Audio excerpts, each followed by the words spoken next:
le point de départ. Et le point de départ de ce roman-là, c'était un cheval empaillé en bas d'une montée d'escalier. Comme ça, je voyais ce cheval avec un très gros socle sur lequel il repose. Et dans le socle, je savais qu'il y avait les secrets, qu'étaient rangés tous les secrets de ce roman-là. Et à partir de cette image-là, j'ai construit des personnages autour, mais le premier qui est arrivé, c'était Gonboom. Et je savais qu'il était un fantôme. Et quand on a un personnage qui est un fantôme, il y a un problème de croyance. Quand on lit une histoire et qu'on nous dit, voilà, il y a cet homme-là, ce personnage-là est un fantôme, moi j'ai beaucoup de difficultés avec ce genre de choses parce qu'il faut que j'arrive à croire. Et donc j'ai donné à Egon un caractère et une stature qui est assez autoritaire finalement dans la façon de se présenter, évidemment tendre et généreux, mais il s'impose. Il dit, la première phrase que je lui fais dire, c'est « Je ne laisserai à personne le droit de raconter ma vie ».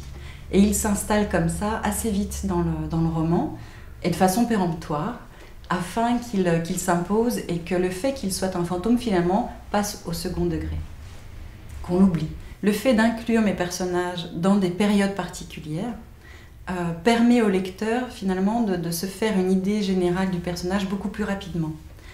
Dans le troisième, donc on est au Maroc pour une raison très importante, parce que je voulais parler du fait que depuis une dizaine d'années en France, j'ai entendu d'abord parler de personnes d'origine maghrébine, voilà. Et ils étaient originaires d'un pays, et forcément ils n'étaient pas français s'ils avaient commis des actes délictueux.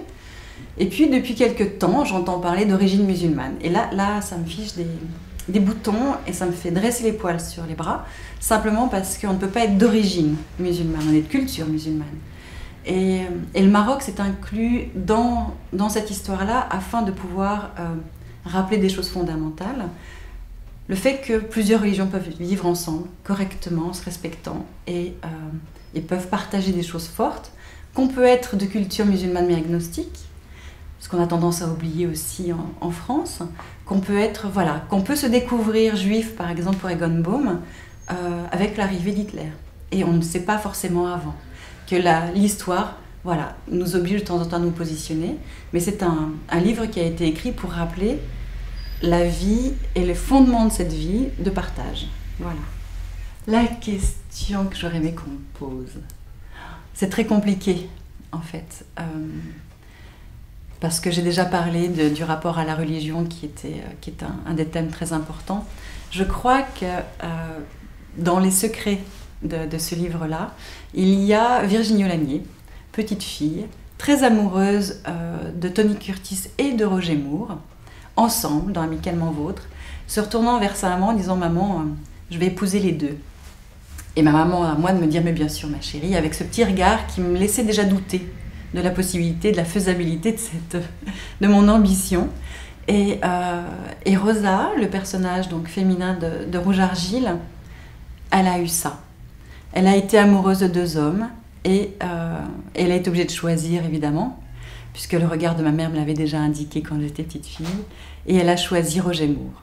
Voilà, tout en regrettant toute sa vie, Tony Curtis.